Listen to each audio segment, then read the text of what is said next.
अस्सलामुअलैकुम वरहमतुल्लाहि वबरकातुहू। इस वक्त हम इस्लामाबाद और रावलपिंडी का mega project blue world city की साइड पे मौजूद हैं और मैं आपको दिखाने जा रहा हूं कि ब्लू वर्ल्ड सिटी क्या क्या काम कर रहा है और इसमें क्या क्या बनने जा रहा है। आपको जो एरिया नज़र आ रहा है ये ब्लू वर्ल्ड सिटी का जनरल ब्लॉक है। ये जो टावर नज़र आ रहा है यहाँ पे पाकिस्तान का सबसे बड़ा टावर बनने जा रहा है और इसके साथ ये सामने इसका गेट है, आप देख सकते हैं।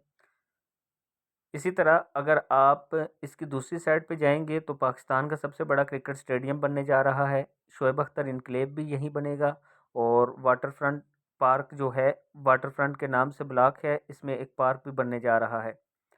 तो ये जो सामने का एरिया है ये जनरल ब्लॉक है। यहाँ पर लोगों को पोजीशन मिल चुकी है, अब लोग अपने घर बनाना शुरू हो चुके हैं। आप वीडियो में भी देख सकेंगे, ये सामने जो घर नज़र आ रहे हैं ये लोग कंस्ट्रक्शन कर रहे हैं। डेवलपमेंट तेज़ी से